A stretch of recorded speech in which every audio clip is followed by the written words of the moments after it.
Hello student, English grammar and composition book का जो solution हम लोग देख रहे हैं उसका आज एक्सरसाइज एंड कंपोजिशन का 10 जो एक्सरसाइज है उसका सोल्यूशन हम लोग देखेंगे।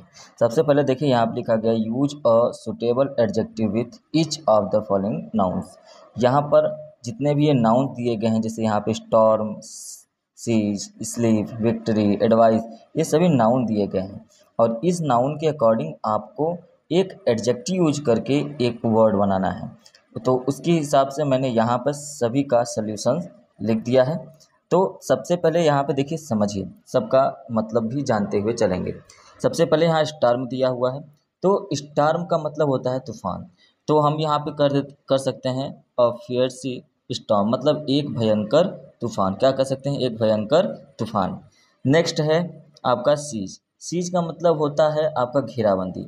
तो आप ये कह सकते हैं कि घेराबंदी कैसे हो सकता है? अचानक हो सकता है। तो यहाँ पे कह सकते हैं अ सडन सीज, एक अचानक घेराबंदी किया जाए, अचानक सीज कर दिया जाए। इस तरीके से आप एडजेक्टिव का यूज कर सकते हैं। नेक्स्ट है स्लीप। तो स्लीप के लिए क्या कर, स्लीप मतलब सोना, है ना? तो आप कह सकते हैं गहरी नींद। तो साउंड स्लीप का मतलब होता है गहरी नींद, तो आप यहाँ पे यूज कर सकते हैं साउंड स्लीप। इसी तरीके से विक्ट्री है। विक्ट्री का मतलब क्या होता है? जीत होता है। तो आप कह सकते हैं अ ग्लोरियस विक्ट्री। अ ग्लोरियस विक्ट्री का मतलब होता है शानदार जीत। नेक्स्ट है एडवाइस। एडवाइस का मतलब होता है सलाह। तो आप कह सकते हैं वैल्यूएबल एडवाइस। वैल्यूएबल एडवाइस का मतलब होता है मूल्यवान सलाह, है ना? मतलब जिसकी ऐसे एडवाइस जो वैल्यूएबल हो।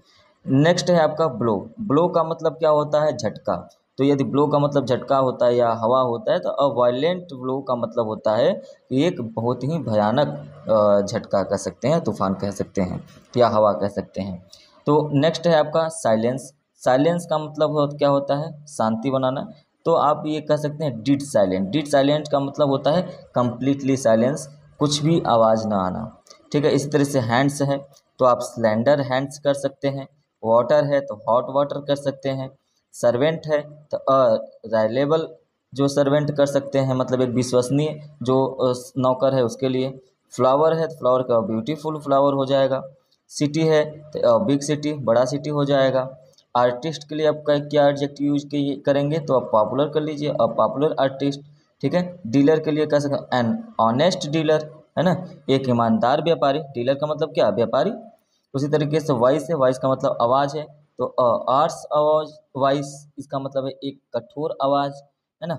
उसके बाद क्या है? हस्बैंड है, और लविंग हस्बैंड मतलब प्यार करने वाला जो पति है।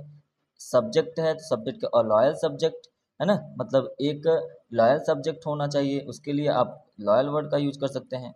और पॉपुलर सब्जेक्ट का यूज कर सकते हैं, है ना?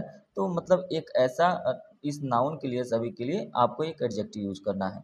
चाइल्ड के लिए आप क्या यूज कर सकते हैं? अ प्रिटी चाइल्ड यूज कर सकते हैं। ठीक है। उसके बाद आप किंग है, किंग के लिए क्या यूज कर सकते हैं? Ideal king, an ideal king use कर सकते हैं। और डॉग के लिए क्या यूज कर सकते हैं? Faithful dog. तो जहाँ पर जितने भी रेड में है ये आपके क्वेश्चंस के सभी नाउन्स लिखे गए हैं, और जो ब्लैक में यहाँ पे लिखे गए हैं वो सभी के सभी क्या हैं? ये सभी के सभी एडजेक्टिव हैं। क्लियर है? तो ये आपका रहा सोल्यूशन। चलिए, यदि आपको क्लास अच्छा लगे तो आप इसको लाइक शेयर कर सकते हैं। आप चैनल पे पहली बार हैं, सब्सक्राइब भी कर सकते हैं। चलिए मिलेंगे नेक्स्ट क्लास में। Thank you, have a nice day.